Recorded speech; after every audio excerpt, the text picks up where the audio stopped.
The central bank push for a digital currency, pushed by central bankers the globe over. First, this is Cornell professor Eswar Prasad, who's a digital currency expert, allegedly. This is Prasad talking before the before your global betters at the World Economic Forum about the advantages of a central bank digital currency, government sanctioned digital currency, in other words. And the one final note I will make is that if you think about the benefits of digital money, there are huge potential gains. It's not just about digital forms of physical currency. You can have programmability, units of central bank currency with expiry dates. You could have, as I argue in my book, a potentially better and some people might see it, or a darker world where the government decides that units of central bank money can be used to purchase some things, but not other things that it deems less desirable, like, say, ammunition or drugs or pornography or something of the sort. And that is very powerful in terms of the use of a CBDC. Yeah, that would be very powerful if if the currency went digital and I couldn't purchase ammo. That would be powerful. If you think that's just a one-off, oh, that's just some egghead in the Ivy League talking. Here's Agustin Carstens, who is a central banker for Mexico. He's now the GM for the Bank for International Settlements. Here's what he had to say. For example, in cash, we don't know, for example, who's using a $100 bill today. We don't know who is using a 1,000 peso bill today.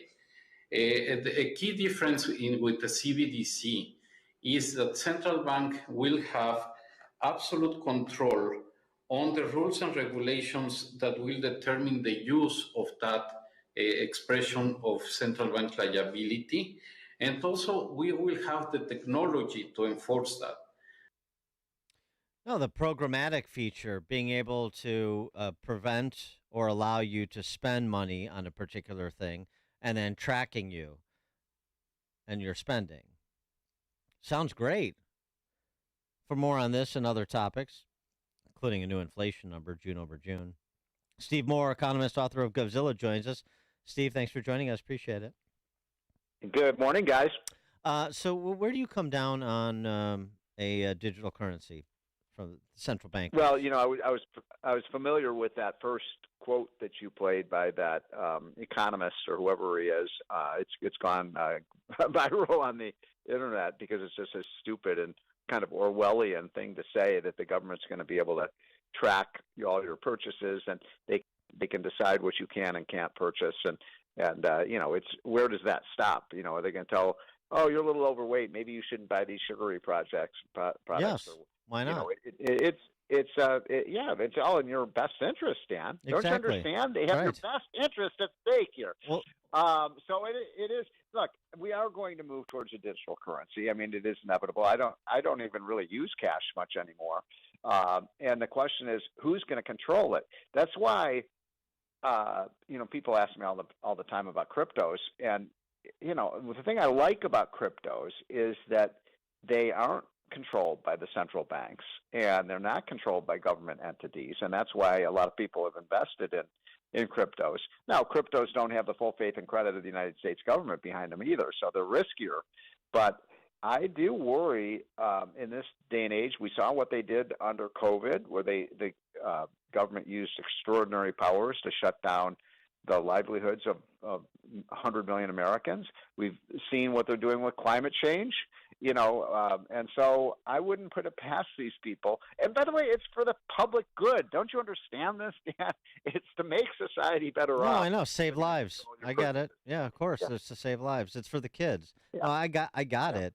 But it just, I assume and hope there's some people pumping the brakes with respect to how this would develop. There is a reason why all the central bankers and all the politicians are against cryptocurrencies.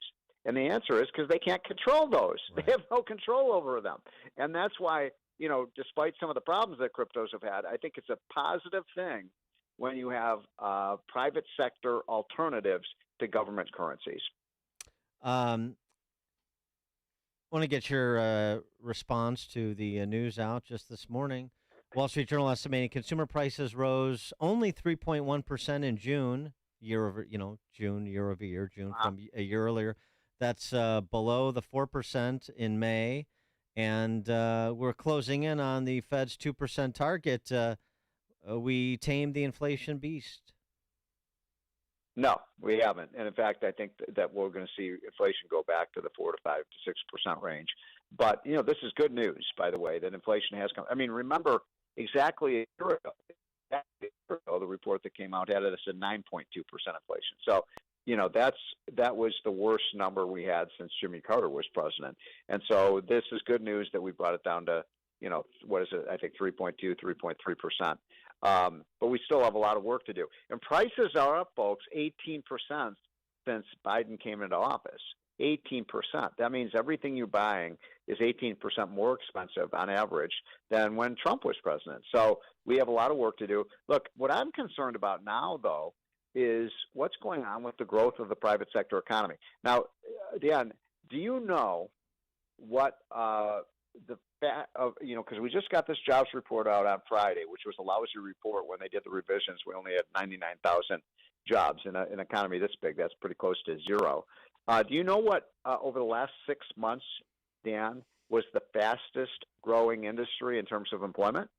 Government. Yes, government. Really?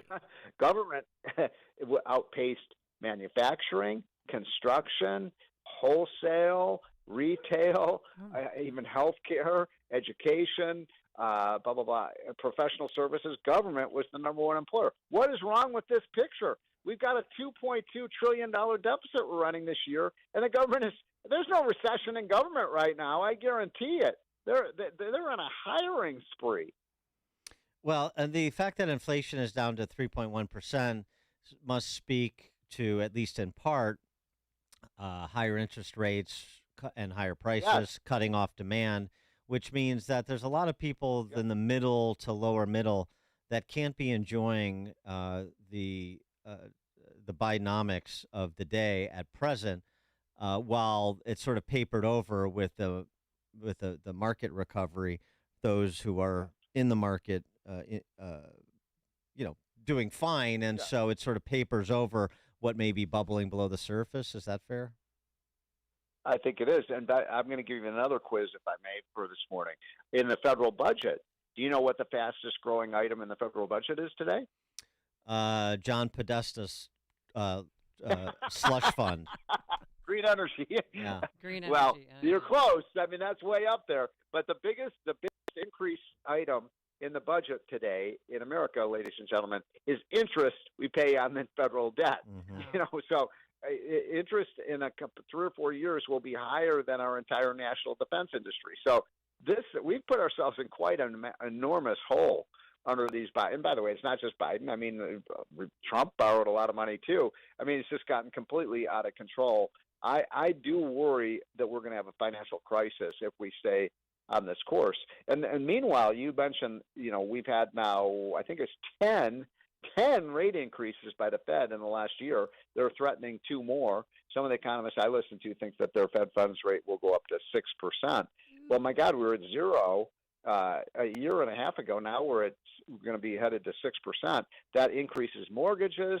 That increases consumer credit card debt. Consumer credit card debt in America today is now just over $1 trillion. How are we maintaining our living standards? We're borrowing like crazy. Well, yeah, people that are living paycheck to paycheck at the grocery store, they're using their credit cards now, which I would never do, but that's what they have to do to survive. But President Biden's, he's saying he's doing a good job. The economy's going well. That's he's the leader. So he's obviously a pathological liar, or he doesn't know math. And he's also, he also says that he has reduced the deficit more than any other president. Yeah, that's right. Dan Nemi, did you know that? Yeah. He is the most fiscally conservative president we've ever had, even though in the last 12 months we borrowed another $2.1 trillion. Look, the problem with that message for Biden is that you got still 70% of Americans who say the economy is headed in the wrong direction and their own finances are headed in the wrong direction. So it makes him seem completely out of touch with, real America. I mean, Bill Clinton was famous for saying, I feel your pain.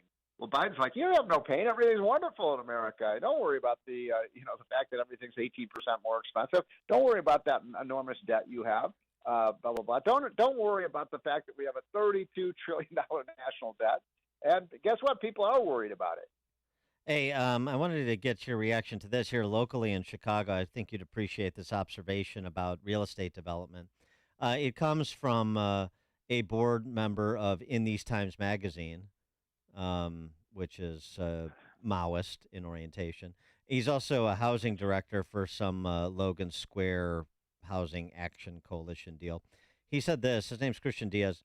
Developers are 100% oppressors who profit from displacement and should be regulated to the max, not given free rein with blanket upzones. Right. The world's most famous developer is Donald Trump, who embodies the values of the real estate industry. I don't think he means that in a complimentary way. Is displacement in urban centers, is that the result of unregulated developers? Is that is that what's happening in big cities like New York and Chicago? Is unregulated developers seeking to maximize their profits are displacing those who apparently have some sort of God-given right to the property they currently occupy? Well, I got to tell you, people who I know who are in the real estate development business are moving out of cities, big cities like Chicago, San Francisco, Seattle, Portland, Milwaukee, Detroit, as fast as they can. Of the high taxes, the fact that the crime is out of control in cities, and so this is a disaster. Look at how many. I don't know if you're experiencing this in Chicago, but in New York, there's no more CVS pharmacies. There's no more. A lot of the even the fast food restaurants and stuff are shutting down because people are going in and they're just stealing stuff. Right. They're just stealing stuff right off of the shelves. Or at in the Starbucks, you can only go in and pick up mobile orders because they don't want people to assemble. Oh, by the craziest thing. They're starting that from like 3 to 7 p.m. You can only, you can't sit down. Yeah, but in addition to crime, though, which is real, and by the way, the stabbing of that shoplifter at CVS to death in New York is sending shockwaves. That's very interesting how that fleshes out. But also the policy response. The policy response in Chicago is to do a LaSalle Street reimagine, turn vacant office space in the financial district into public housing projects. Think that turns out well? That makes the downtown more attractive, do you think? Yeah, did you see what they're doing in Los Angeles? And I tell you this because every bad idea starts in California and then it migrates to Chicago. They're going to tell, they have so many homeless people in LA now. They're going to require the hotels to provide rooms for the homeless people. I mean, come on. Can you imagine into the Beverly Hills Hilton and then you got a homeless person sleeping in the lobby of your hotel? I mean, it's really completely outrageous. But I don't know if you saw, we had a little cartoon in our hotline the other day and it actually wasn't a cartoon, it was a real photograph, but it was so funny we put it in as a humor item. You know how these stores are now putting things like in plastic, like the expensive merchandise you have locked behind plastic. Yeah. Right. Mm-hmm. Yeah. Now they're putting spam. Spam?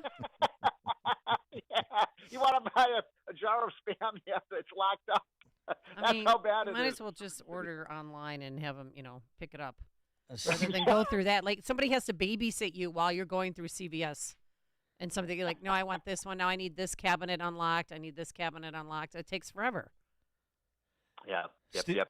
Hey, by the way, I remember we're running out of time. I want to make one other quick point. Oh, yes. I want everybody to go to Committee to Unleash Prosperity website and look at our new ad, which is comparing Democratic leaders like your mayor in Chicago who opposed school choice to George Wallace, who basically stood in front of the school doors 60 years ago this summer and said, no, black kids can't go to white schools. Now the Democrats are the ones who are saying, no, they're the new segregationists. No, we're not going to allow black children to go to good schools. They have to stay in these horrific schools. That's what your mayor is saying. That's what I don't know if you saw Shapiro in Pennsylvania, the governor who put school choice. What is with Democrats? I thought they cared about minorities. That's why Georgia state legislators like Misha Maynor are coming over to our side. It's a great thing. Steve Moore, economist, GovZilla authors. Thanks, Steve. Appreciate it. Okay, guys. Have a great weekend. Take care. Thanks, you too. And he joined us on our turnkey.pro answer line. You're listening to Chicago's Morning Answer with Dan Proft and Amy Jacobson on AM 560. The Answer. What does it mean to be pro-life? Picture women living in a welcoming, family-like setting during and after an unexpected pregnancy, going to school or working, learning life skills. Picture a caring Christian staff who walk through these challenges, providing support and guidance. Picture a community of faith-filled supporters who answer the call to support life. That's pro-life at Redeeming Life's Maternity Home Ministry. We are a Christian organization founded to support pregnant women in unexpected pregnancies by offering a home, help, and hope during pregnancy and up to a year postpartum. We are opening a